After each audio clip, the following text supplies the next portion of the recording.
We prefer to think of ourselves as reasonable thinkers who made decisions based on reasoning. The research, on the other hand, strongly suggests that we are significantly more likely to be led by our emotions when it comes to investing.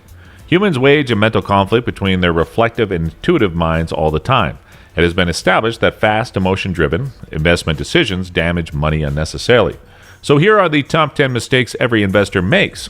By the way, make sure to click on that subscribe button to stay updated with all our engaging videos, and use that trigger finger by smashing that like button. Now let's get into it.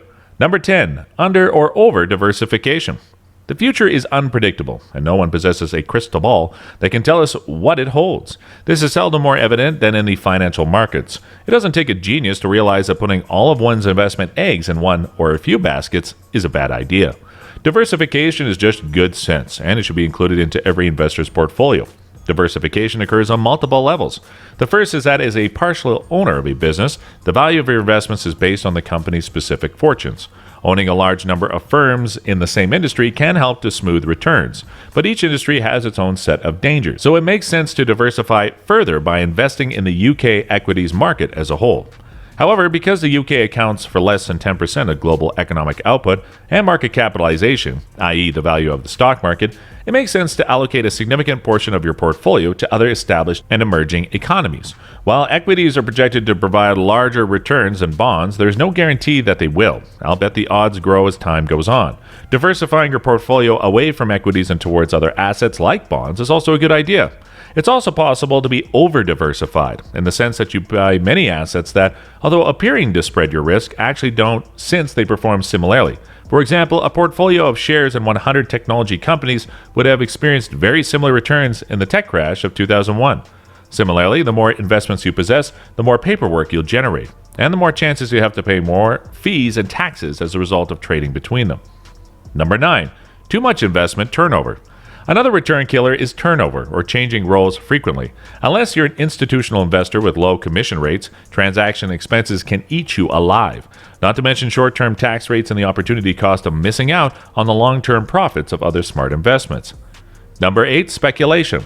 Apart from the fact that any product that appears to produce high returns with low risk has a high risk of disappointment, usually in the shape of a material drop in the value of your investment, there are no absolutes in investing.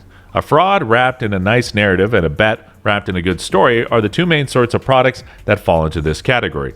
Be cautious of snake oil salesmen. Bernard Madoff's Ponzi scam was a textbook example of someone with the gift of gab, a veneer of trustworthiness, a complex stated strategy that few investors understood, and an appearance of exclusivity and secrecy. Those who were duped were not ignorant. Success as a confidence trickster necessitates strong persuasion skills, and even the most intelligent and well-respected people can be duped. The second is frequently something that sounds so good that you get caught up in the benefits and lose sight of the dangers. Remember, if something seems too good to be true, it most often is. Number 7, investing for yield. If you choose high-yield equity investments to cover your normal expenses, you considerably increase your chances of running out of money during your lifetime. Because this strategy is likely to lead you to invest primarily in securities or funds that give higher than average dividends, as a result, you can lose out on numerous world-class companies that pay no or extremely low dividends, but have strong long-term growth potential. Keep in mind that high-yielding stocks pay a higher yield for a reason.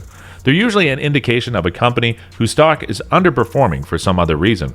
While the company's fortunes may improve, higher-yielding shares often pose a greater danger to your wealth. Remember, when it comes to investing, diversification is the only free lunch. Pursuing higher returns in your fixed income portfolio may result in a significant exposure to items that are particularly vulnerable to significant capital losses when interest rates rise, as they must eventually from their current historically low rates. In general, with every 1% increase in general interest rates, the capital value of a basket of bonds with a 10-year term to maturity will fall by 10%. Number 6, letting tax dictate investment decisions. An investment that generates no income and loses money is the most tax efficient. Despite the fact that any product labeled as such would presumably have few takers, investors frequently choose to invest based on tax efficiency rather than overall risk and return. There are a variety of helpful tax wrappers that have a place in a diversified portfolio, but their tax treatment should not be the most important element in deciding whether or not to invest. Allowing the tax tail to wag the investment dog is never a good idea. If you can avoid committing the aforementioned blunders on your investment path, you'll have a much better chance of having a good investment experience while also lowering your stress levels. Number 5, attempting to time the market. Attempting to time the market also has a negative impact on returns. Timing the market correctly is incredibly tough. Even institutional investors frequently fail to do so. Gary P. Brinson, L. Randolph Hood, and Gilbert L. Biebauer produced a well-known study on American pension fund returns called Determinants of Portfolio Performance. Financial Analyst Journal, 1986.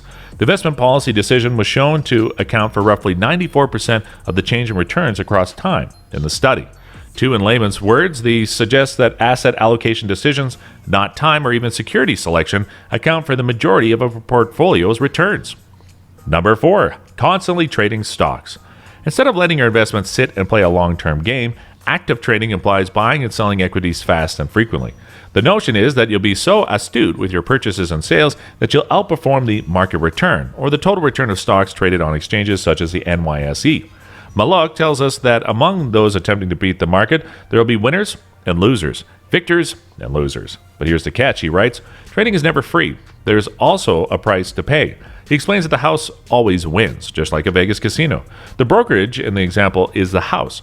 The winners in this scenario aren't doing as well as they expected because the house always wins. They must pay their mortgage and taxes on their winnings, and even those who win enough to cover all these expenses are unlikely to do so again. Time is the one thing that kills almost all the winners, Malik writes. In the stock trading game, the winners tend to become losers over time. Number 3, misunderstanding performance and financial information. There's a lot of financial data out there, but that doesn't mean it's all clear. And even if it is, we don't always understand or act on it effectively. Pretend you're in a room with 12,000 people and you tell them to flip a coin. Malik writes, someone will most certainly have flipped heads every time you perform this for roughly 13 times. We should not be awestruck by such a person's talent. Rather, we should anticipate this result. Money managers who typically manage a few portfolios or funds are bound to outperform the market at times, he explains. They show up their best performing portfolio or fund to wow a potential investor. But the truth is that the success of this portfolio or fund doesn't indicate anything about the manager. Rather, one of his investments was destined to succeed by coincidence. The great majority of mutual funds and hedge funds underperform, and there is little proof that the winners will continue to succeed, Malik argues. Number 2, waiting to get even. Getting even is merely another way of ensuring you'll lose any profit you've made. It suggests you're holding off on selling a loser until it reaches its initial cost foundation. This is referred to as a cognitive mistake in behavioral finance. Investors lose in 2 ways when they fail to recognize a loss. To begin with, they avoid selling a loser, which may continue to depreciate until it's no longer worth anything. Second, there's the opportunity cost of putting those investment funds to greater use. Number 1, euphoria and panic. Every human being suffers from a mentality that alternates between being reflective and intuitive. Unfortunately, when wearing an investor's hat, intuition often wins out, resulting in terror and elation when markets fall and rise. If the intuitive mind rules when it comes to investing, investors risk losing money by buying at the top in a state of elation and greed and selling at the bottom in a condition of panic. The discrepancy between a fund's published return and investors' return, which is dependent on when they enter and depart a fund, shows whether investors are good or bad at market timing. Investors are overwhelmingly lousy at it, according to the evidence, giving away between 1% and 3% of their annual returns relative to the returns of the funds they own. What do you think? Did this video help you with investing? Let us know in the comment section below. And if you enjoyed this video, don't forget to like and subscribe to our channel for more amazing content. Thanks for watching. See you again in the next video.